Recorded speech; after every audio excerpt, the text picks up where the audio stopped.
Hey, well, welcome. Thank you for being part of today. My name's Paul. I'm one of the pastors, and I'm really, really glad that you joined us today. Today's going to be a little bit different. Normally, we start out big and excited with a lot of fun, but not today. Not yet.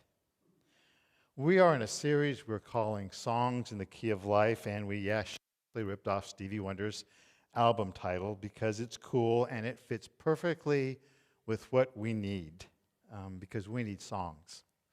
We need songs for life. And the good thing about songs is that they express pretty much every emotion that we're ever going to have: joy and sorrow and sadness and love and anger, and even despair. And God knows we need those songs. And so what he did is, in his word, in the Bible, he gave us actually songs, a songbook that has all of those emotions expressed out for us. It's called the Book of Psalms. And Psalms are, when you read them, they are really songs in the key of life. Real life, the life that God really wants us to have. And it has joy. If you're looking for joy, it has that there. And if you want a song of excitement, it's there. Anger, it's there. A song of love, it's there too. And feeling alone, it's there as well. And there's one song, though, that, just kind of takes every bad feeling we would have at God. And it just dumps them all in. Frustration and anger and disappointment and sorrow with God and feeling distance from God. And it just jams them all together. Listen to these words. It's Psalm 13. And this is what it says. How long, Lord? Are you going to forget me forever? How long are you going to hide your face from me? How long do I have to deal with this on my own? God, why don't you pay attention and give me an answer? Help me understand, because I feel like I'm dying here. And I don't know if you have ever felt that way. I mean, have you ever said, God, where are you? If so, this song is for you. If you've ever been angry at God for something that's been going on and just doesn't go away, I really think this song is for you. And if you've ever wanted to just give up, just say, I've had enough, God, this song really is for you. For the next few moments, I'm going to invite you to dig deep with me. I mean, dig really deep into your heart, into your soul, maybe into your memories, to the parts where you've always wrestled with God about. Those things over which you've struggled, over those things which maybe God let you down, and while you are here and while you're engaged with God, you're still holding that against Him. Maybe you've got scars because of that. Today, now's the time to get the healing done. Get the healing going. So let's work in our hearts now to draw close to God so the healing can begin.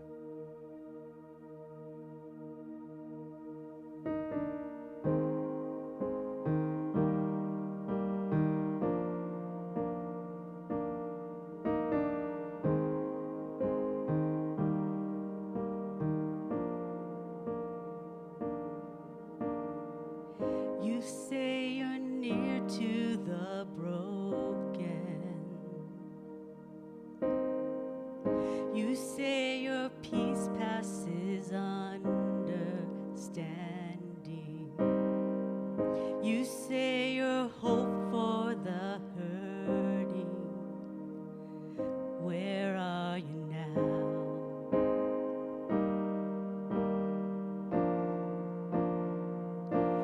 Come close. I'm on the verge of breaking. Come close. I'm desperate for your presence. Come close. The weight of pain is crushing. Come close.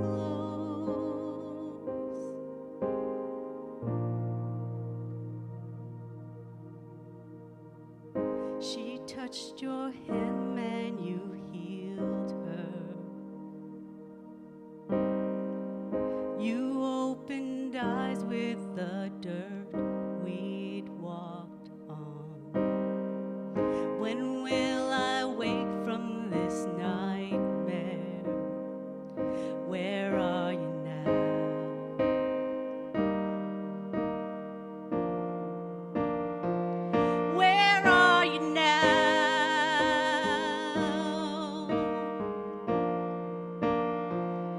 So come close.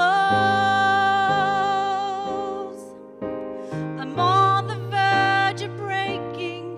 Come close. I'm desperate for your presence. Come close. The weight of pain is crushing. Come close.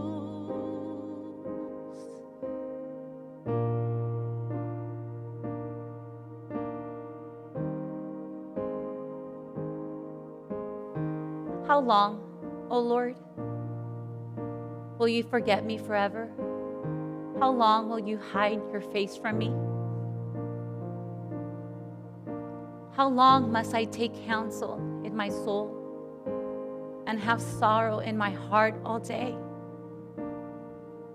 How long will my enemy be exalted over me? Consider and answer me, O Lord my God. Light up my eyes, lest I sleep the sleep of death. I cried out to God for help. I cried out to God to hear me. I was too troubled to speak.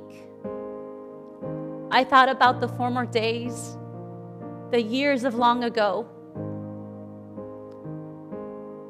Will the Lord reject me forever? Will he never show his favor again? Has his unfailing love vanished forever? Has his promise failed for all time? Has God forgotten to be merciful? Has he in his anger withheld his compassion?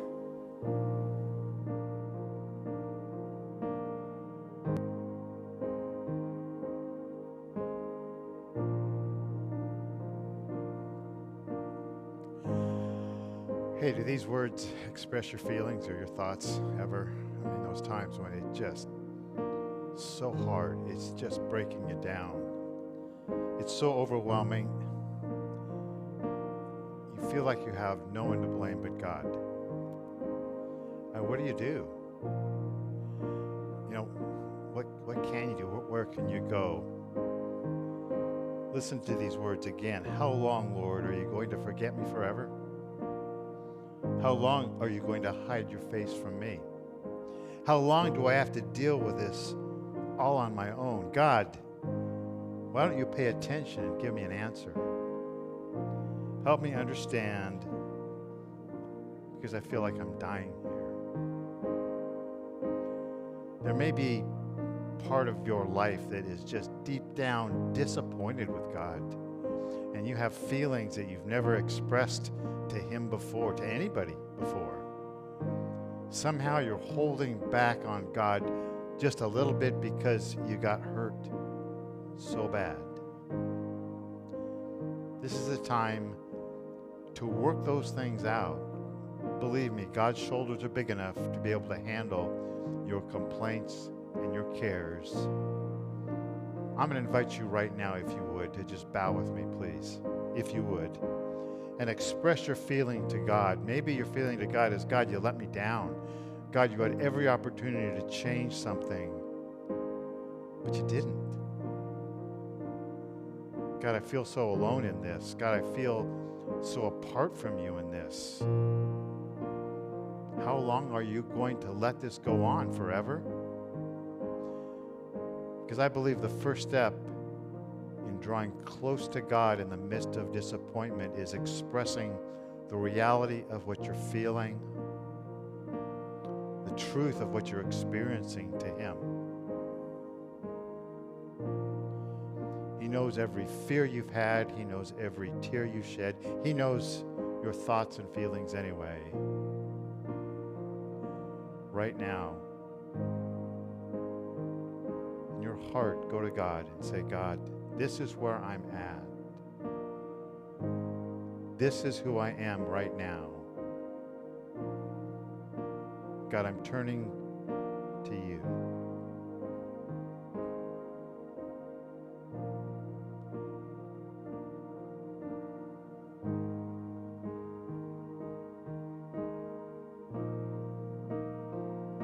So come close.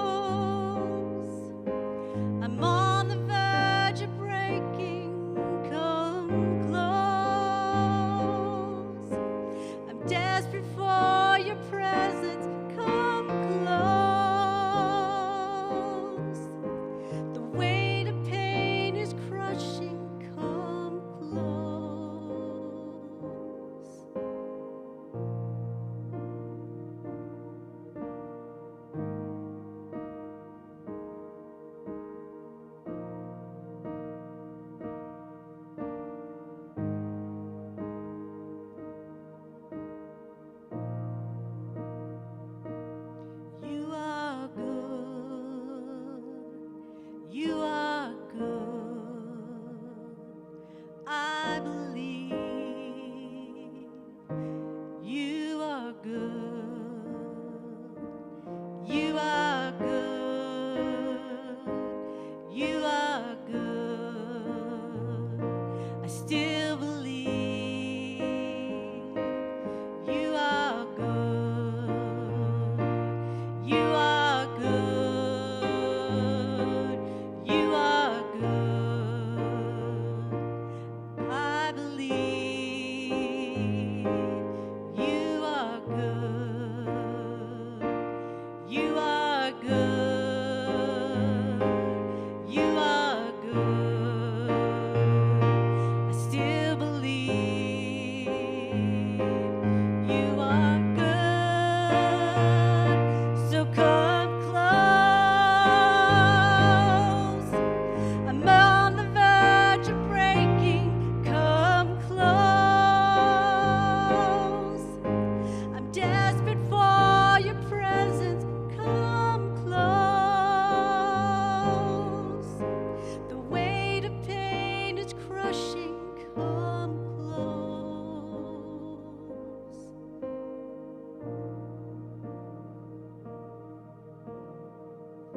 If you're not scared of my questions,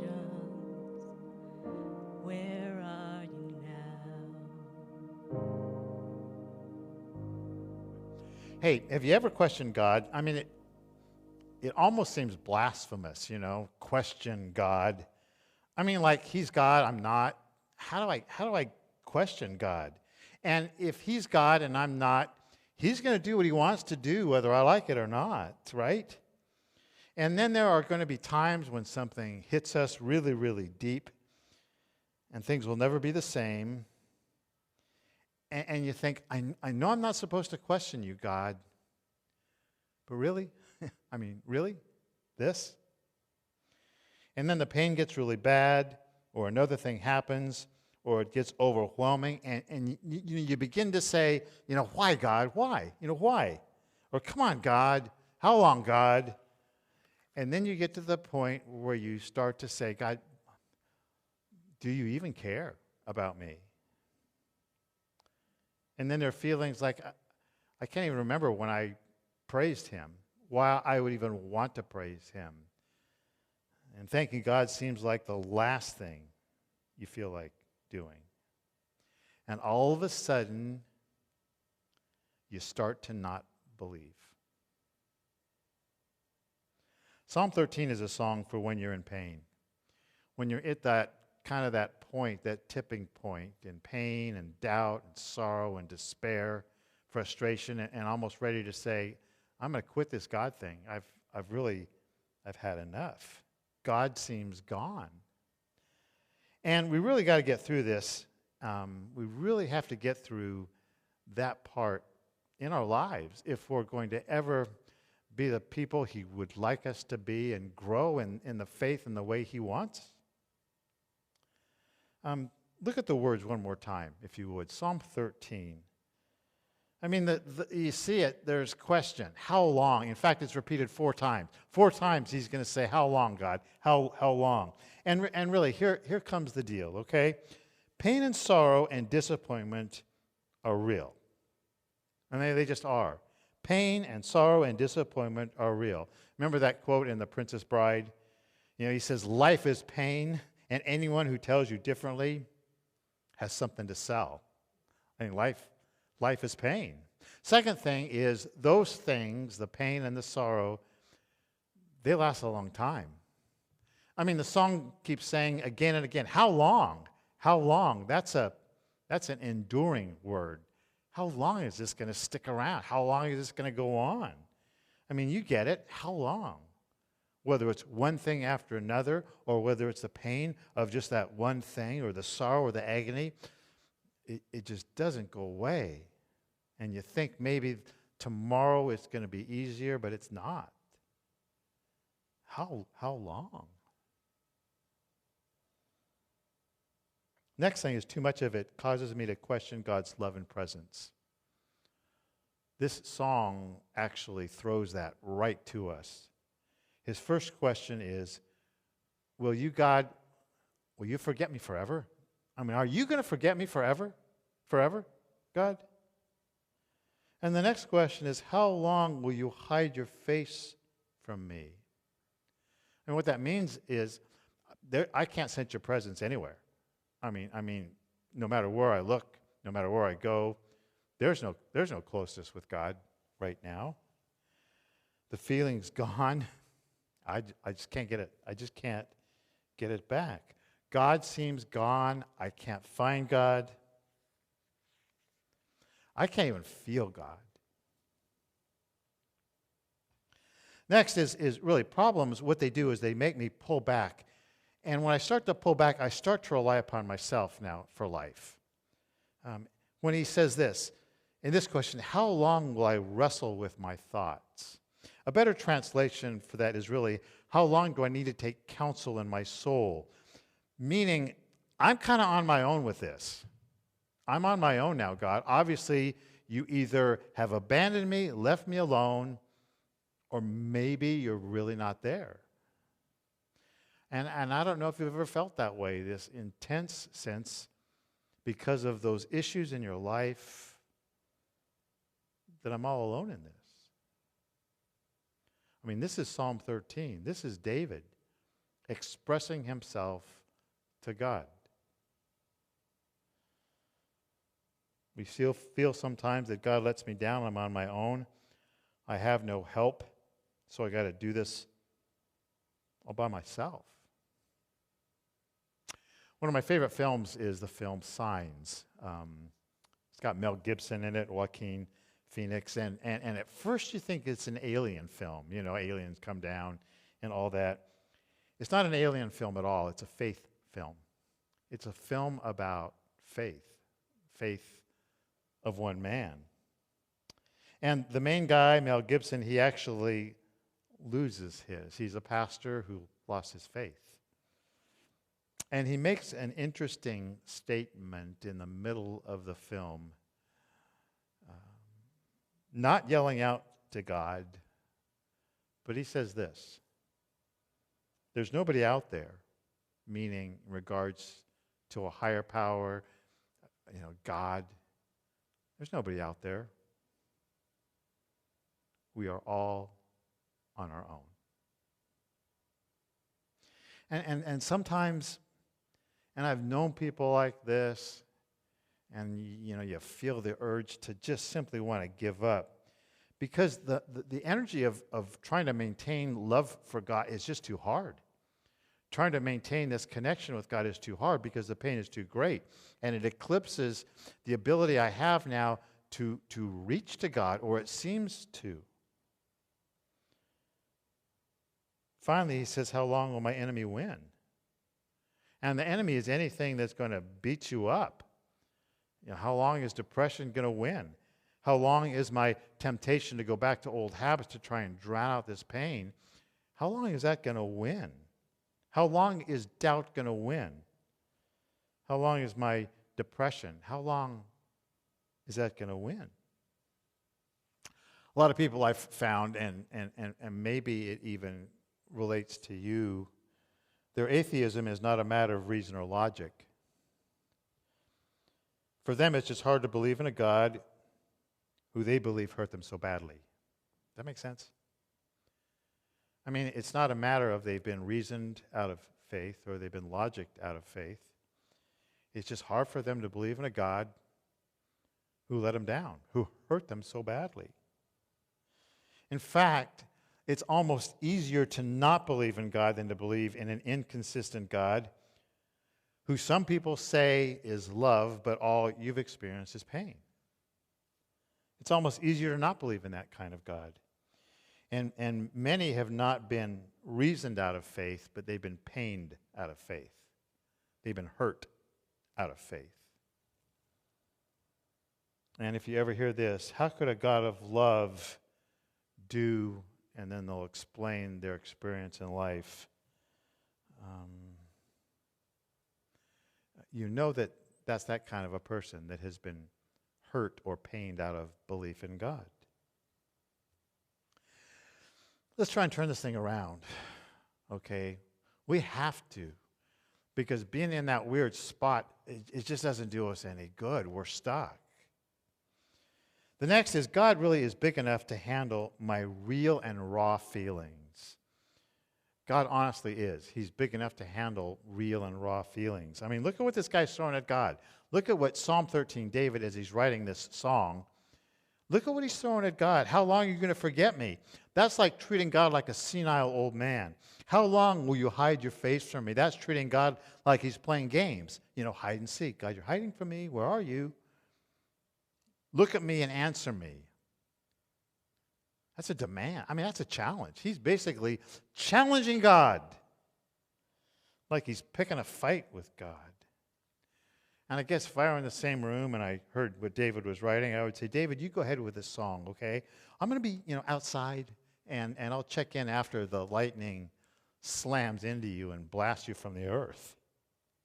And there are a couple things that amaze me about this. And I guess it should amaze you too when you read it. Number one, why God allowed him to finish without blowing him off the face of the earth. The question he's asking God.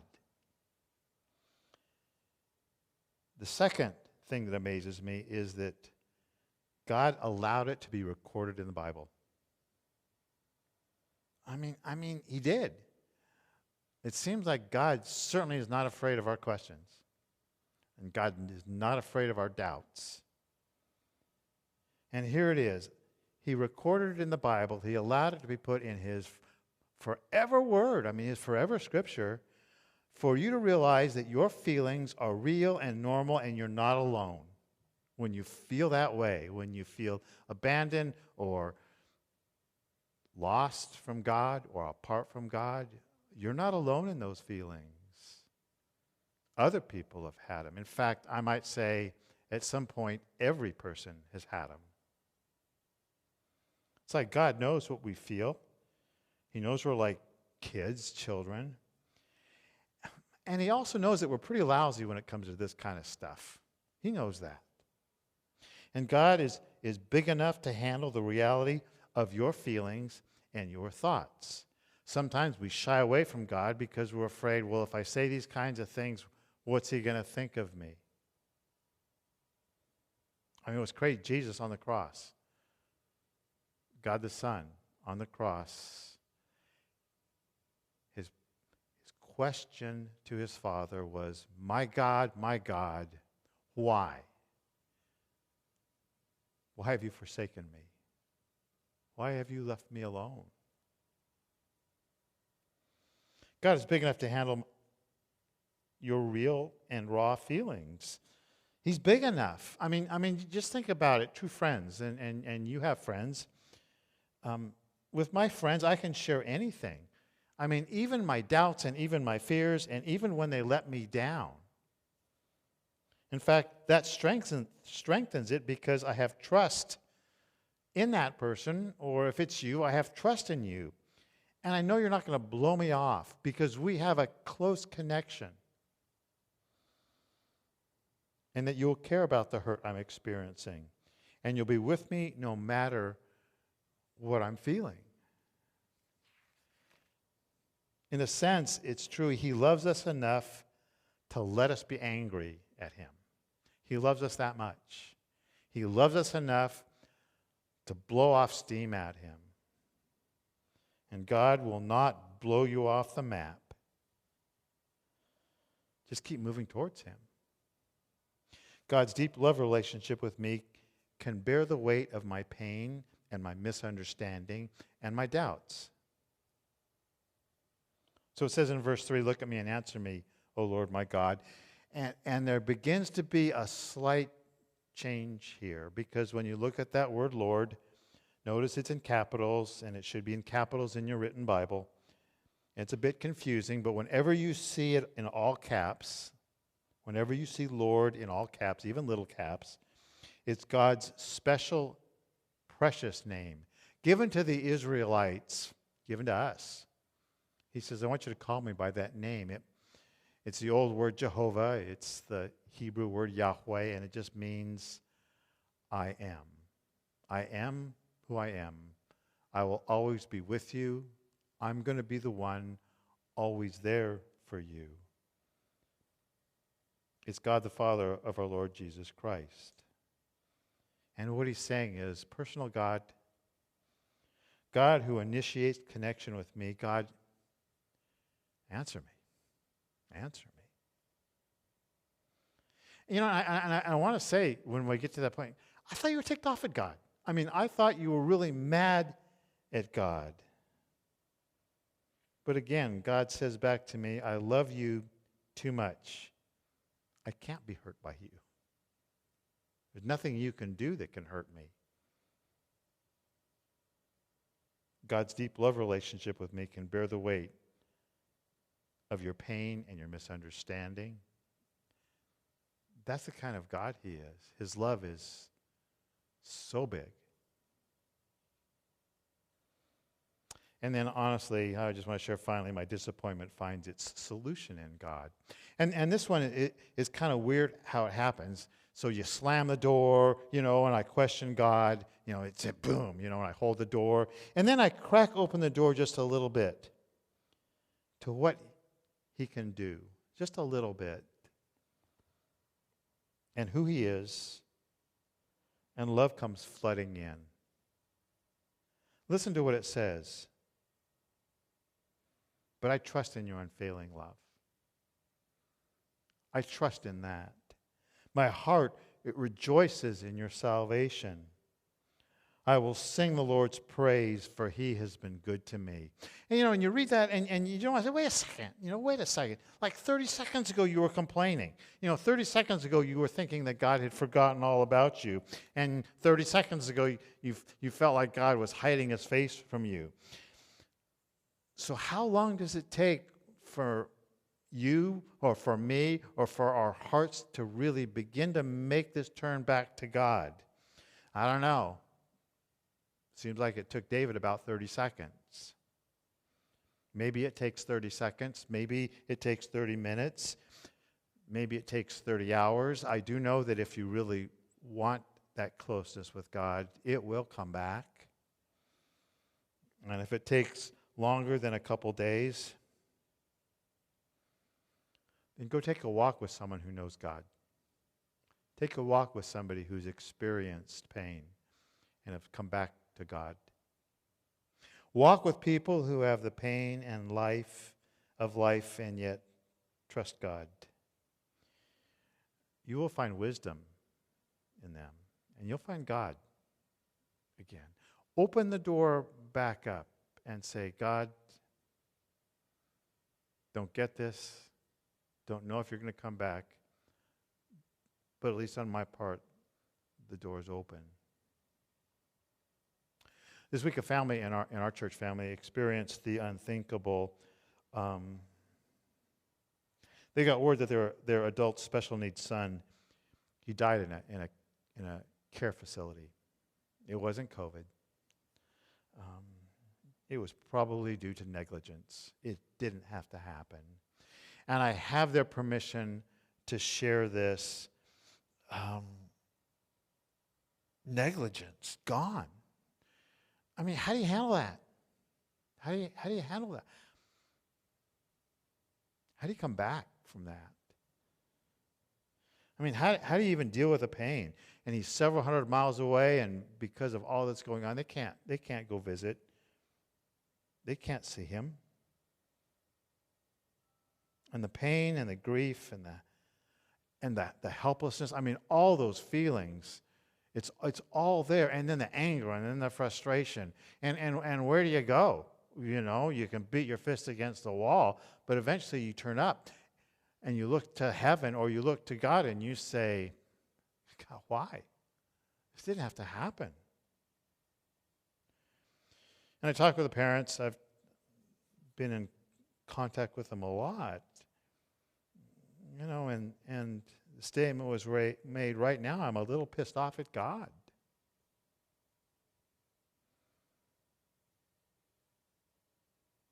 Is God big enough to be able to handle that emotion? Of course he is. Can God's love pierce through even those statements? Of course it can. And there needs to be time for grief, and there needs to be time for anger and denial and all those steps. But in time, God will begin to show. And they know it.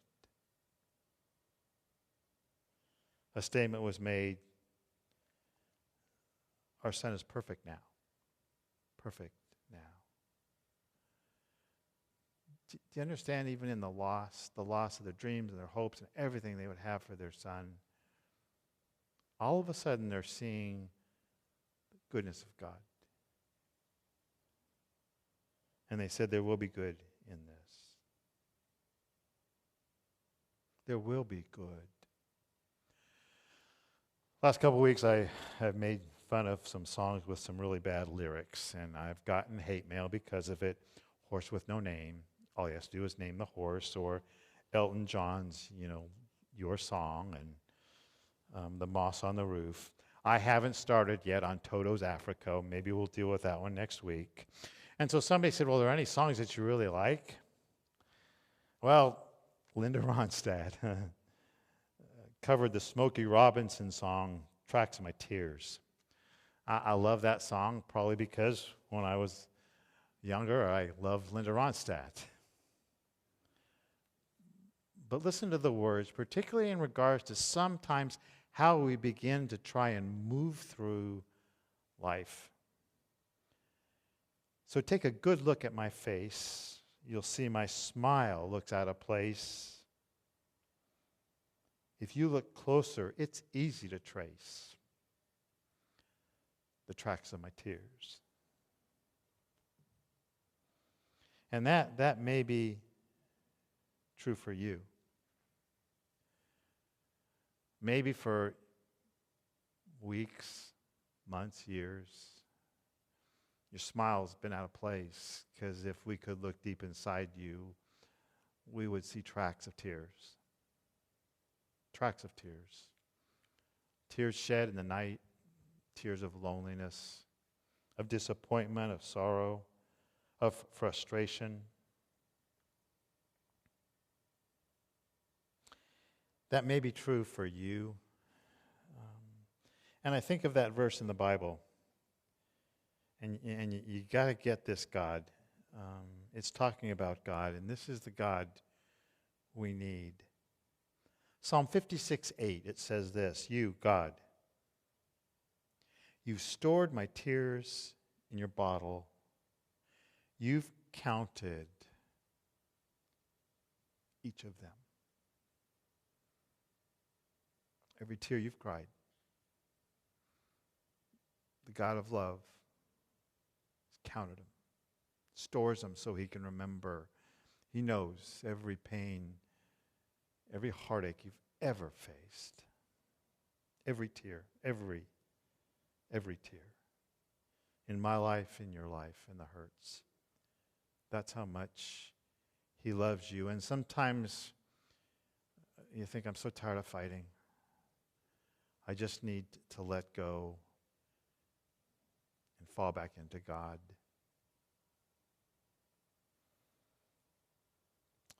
One of my sons, one of my little boys, when he'd get angry, he'd cry, he would be so upset. He's strong, and I'd pick him up, he's 2 years old, and he's pushing, and he's shoving, and he's kicking, he's trying to get away, because he doesn't know what to do with the anger and the pain and the hurt, and he's so upset.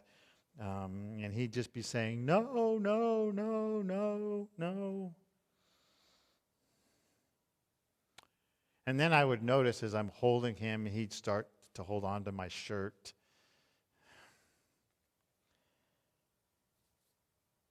And then he'd just cry. And then he'd cling.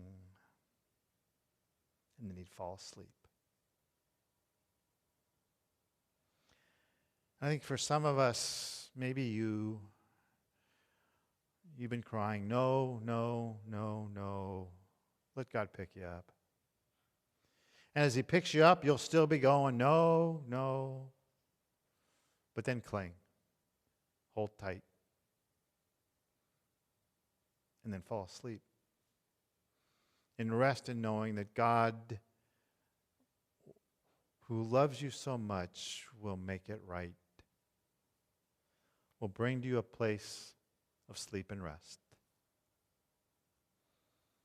don't stop clinging to him until it's made right. Would you pray with me, please? Father, thank you that you're that kind of a God, that you allow us to come to you with the deepest hurts and the deepest sorrow and the deepest disappointment. And you may not give us answers to the questions, but you give us the reality of your presence. And that's enough. And we thank you in Jesus' name. Walking around these walls, I thought by now they'd fall,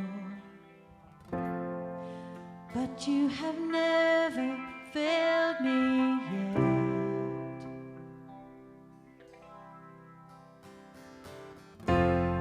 Waiting for change to come, knowing the battle's won,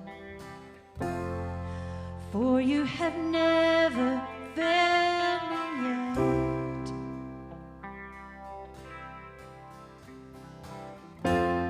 Your promise still stands. Great is your faithfulness, your faithfulness. I'm still in your hands. This is my confidence. You never fail.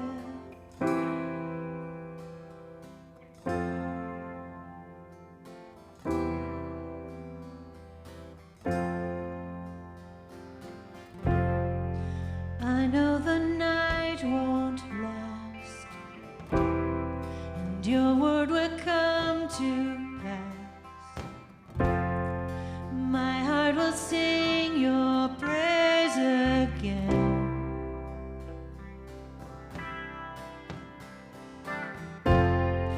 Jesus, you're still enough. Keep me within your love. My heart will sing your praise again.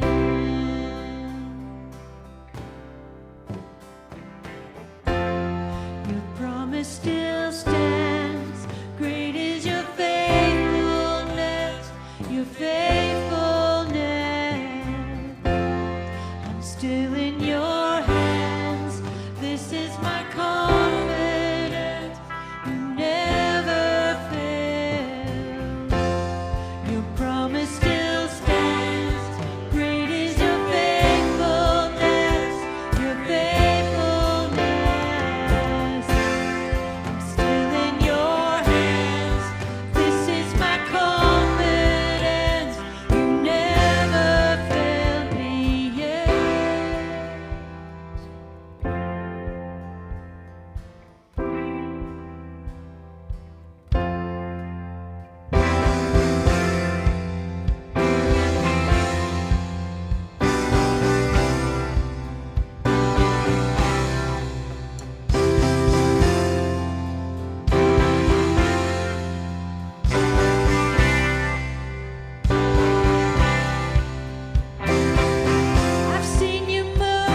still in your hands.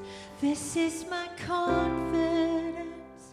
You never failed. Your promise still stands. Great is your faithfulness. Your faithfulness. I'm still in your hands. This is my confidence. You never fail me yet. You never fail me yet. I never will forget. You've never failed me yet. I never will forget.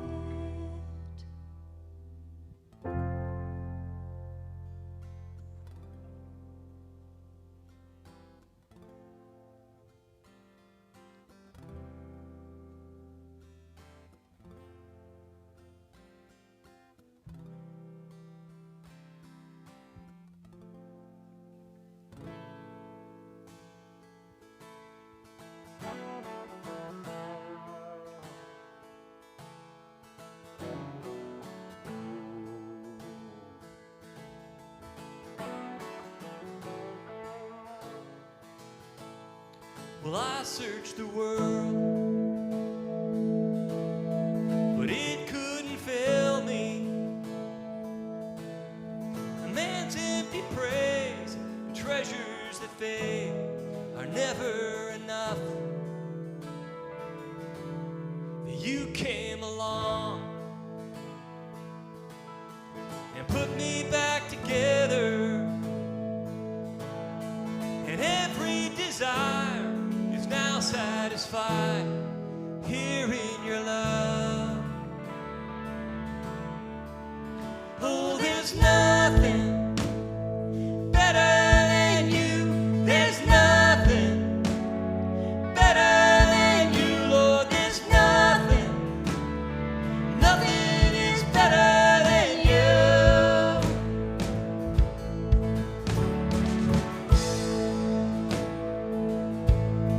Well, I'm not afraid to show you my weakness, my failures and flaws. Lord, you've seen them all, and you still call me friend. 'Cause the God of the mountain is the God of the valleys, and there's not a place your mercy and grace won't find me again. Oh, there's nothing better than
You turn graves into gardens. You turn bones into armies. You turn seas into highways. You're the only one who can. You turn graves into gardens. You turn bones into armies. You turn seas into highways.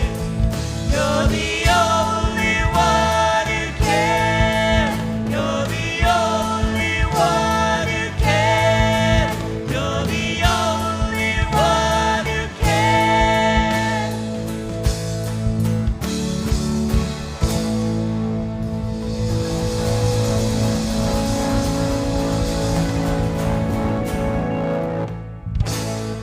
Wow, what an incredible message and time we've had this morning. I trust you were really encouraged and set free that you can complain to God. You can be angry at God, but don't shut him out. Invite him into your current distress, and he can be present in your life and transform your graves into gardens, your pain into joy and dancing. And that's what God does. He loves us so much. So please welcome him into your current reality and experience the freedom and hope that he has. If you're willing to make that decision today, if that's where you're at, would you let us know? We really would appreciate hearing from you, and then begin a process of partnering with you to grow in your faith and what it means to become a follower of Christ.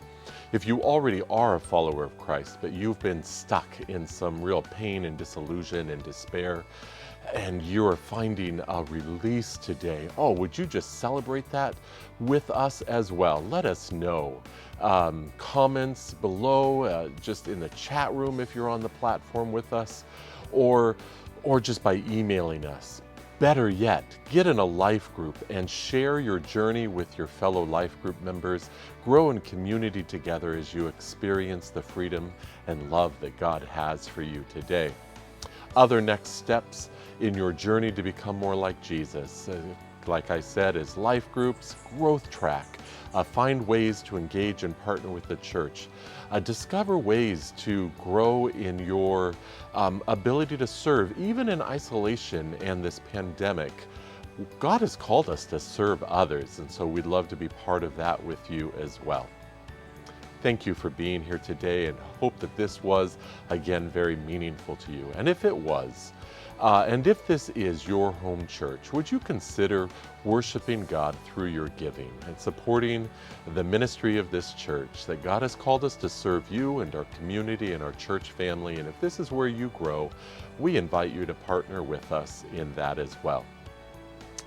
We hope to see you next week here with us, and go back and check out other messages on our YouTube channel and be involved in everything that's taking place. Catch up, be faithful, be committed and engaged to what God is doing in your life and through your life in the Mariners Church family. Bye-bye. Have a great week.